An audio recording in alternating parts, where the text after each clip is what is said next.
सभी का NSB competitive classes में स्वागत है। आज हम एक बार फिर आप लोगों के बीच ताज़ा खबर के साथ चलिए बात करते हैं सीएस राजन। ये जो फोटो दिख रहा है सीएस राजन का है। सीएस राजन को कोटक महिंद्रा बैंक के नए अध्यक्ष बनेंगे। और बात करते हैं भारतीय रिजर्व बैंक ने कोटक महिंद्रा बैंक के अंशकालिक अध्यक्ष के रूप में सीएस राजन की नियुक्ति दे दी गई है और उनका कार्यकाल 1 जनवरी 2024 से शुरू होगा, जो कि कितना वर्ष तक चलेगा, तो 2 वर्ष तक चलेगा। तो आगे बात करते हैं, भारतीय रिजर्व बैंक ने हाल ही में कोटक महिंद्रा के अंशकालिक अध्यक्ष के रूप में सीएस राजन की नियुक्ति को मंजूरी दे दी है, जो वित्तीय संस्थान के लिए एक महत्वपूर्ण विकास करता है। आगे बात करते हैं, राजन का कार्यकाल जो है 1 जनवरी 2024 से शुरू होगा, जो कि 2 वर्ष तक चलेगा।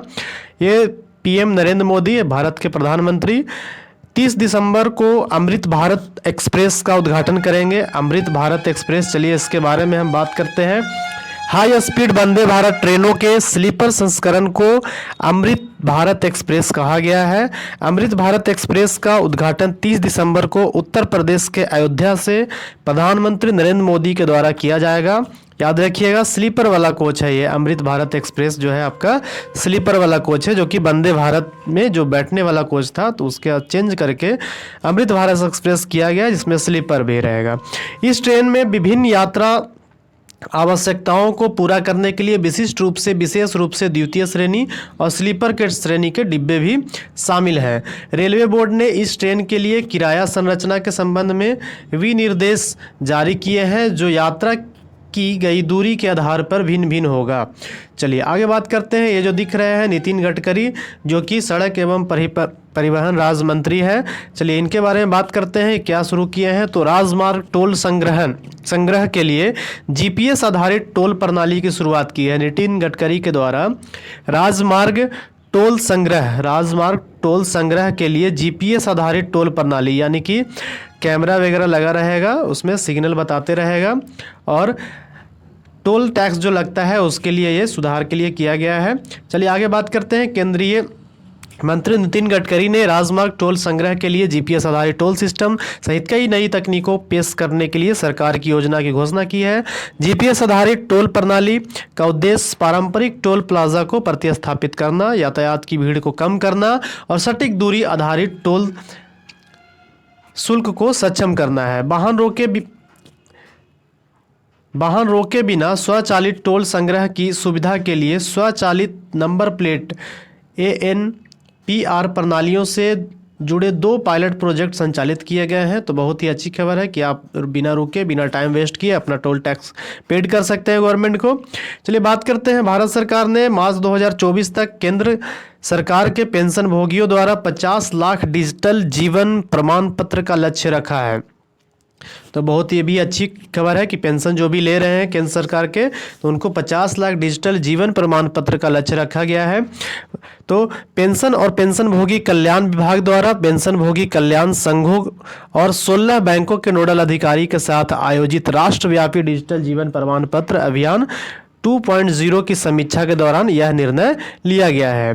पेंशन और पेंशनभोगी कल्याण विभाग के सचिव श्री निवास ने सभी पेंशन भोगियों द्वारा डिजिटल जीवन प्रमाण पत्र जमा सुनिश्चित करने के लिए एक व्यापक दृष्टिकोण की आवश्यकता पर प्रकाश डाला है। इससे भ्रष्टाचार भी कमेगा, बहुत अच्छी है ये भी। आगे बात करते हैं। ISPL Indian street premier league एक नया tennis ball T20 cricket tournament है। तो tennis ball T20 cricket tournament है ISPL। तो यह लीग अनोखी है क्योंकि इसका आयोजन स्टेडियम के अंदर किया जाएगा। ISPL का उद्घाटन संस्करण 2 मार्च से 9 मार्च के बीच में मुंबई में निर्धारित की गई है।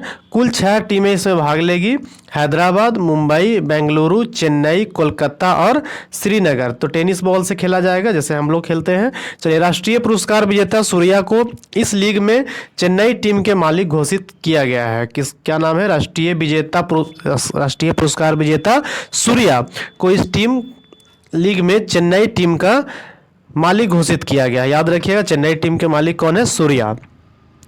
चलिए आगे बात करते हैं। हरियाणा में विकसित भारत संकल्प यात्रा के तहत 3439 स्थानों पर जन संवाद कार्यक्रम का आयोजन किया गया है।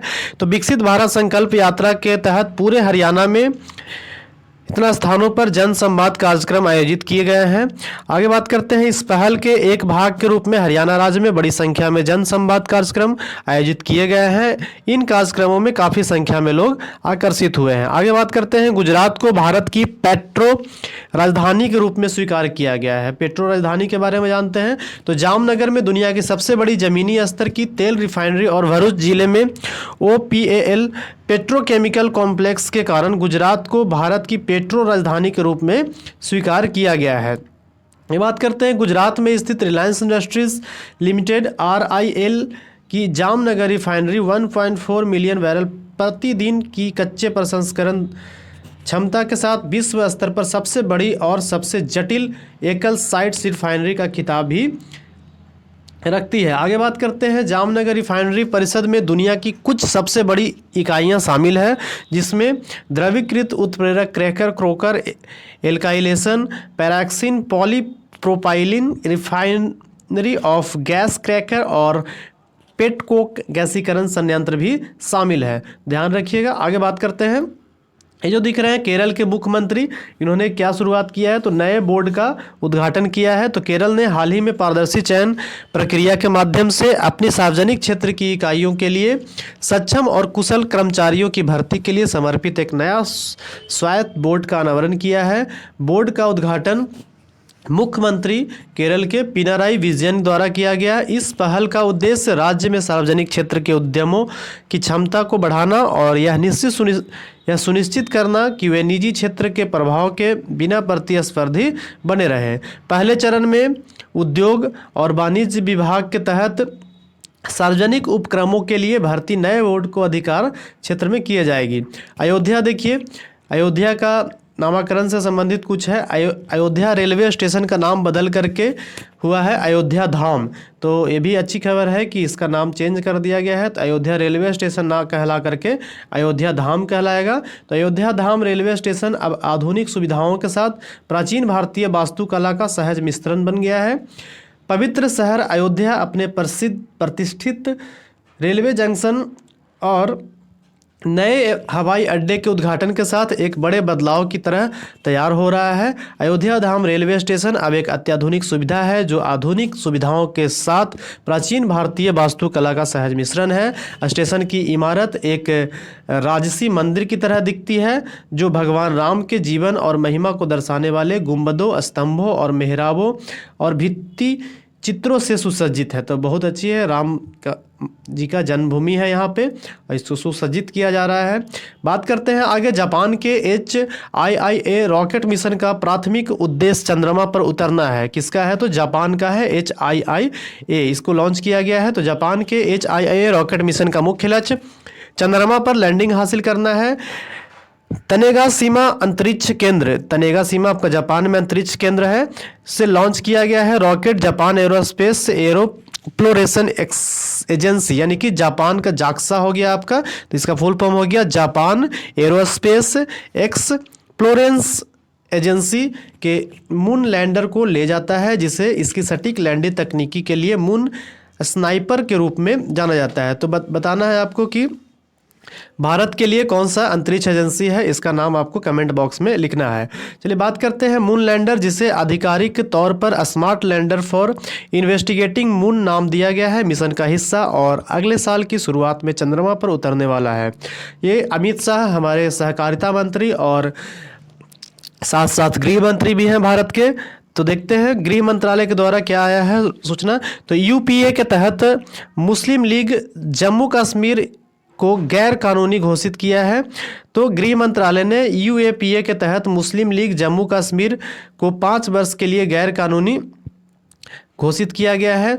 आगे बात करते हैं, रिलायंस जियो IIT बॉम्बे के साथ मिलकर के भारत GPT पर काम कर रहा है। तो रिलायंस जियो भारत GPT कार्यक्रम के लॉन्च के लिए IIT बॉम्बे के साथ सहयोग कर रहा है। यह एक महत्वपूर्ण पहल है जिस पर मुंबई में वार्षिक टेक फेस्ट में चर्चा की जा रही है।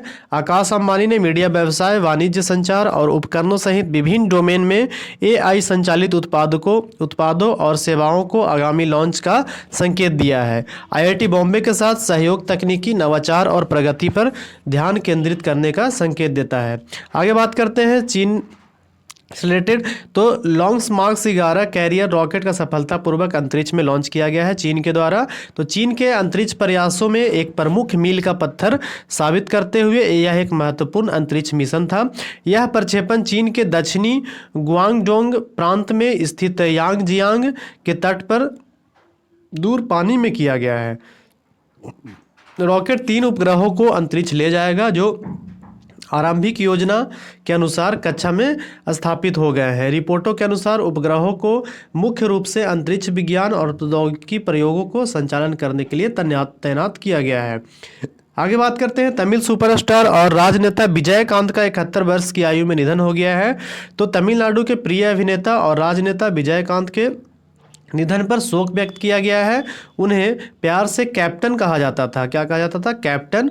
उनका मृत्यु 71 वर्ष की उम्र में हो गया है। सिनेमा और राज्य के राजनीतिक परिदृश्य दोनों में उनका योगदान एक अस्थायी विरासत है। 1952 में जन्मे विजयराज विजयकांत का फिल्मी कैरियर 1979 में इनुकुम इलमई से शुरुआत हुआ था। वह सेंथुरा पूवे, पुलन बिसार नई, चत्रियान और कैप्टन प्रभाकरन, चिन्ना गौंडर और रमना जैसी फिल्मों में इन्होंने काम किया है। चलिए, बहुत बहुत धन्यवाद। आपको ये सीरीज बहुत पसंद आ रहा होगा। उम्मीद करते हैं कि इससे जुड़े रहें और बने रहें, और नए नए करंट अफेयर के साथ हम आप लोगों के साथ डेली मुलाकात करते रहेंगे। अगर आपको पीडीएफ चाहिए तो मेरा टेलीग्राम लिंक ज्वाइन करें।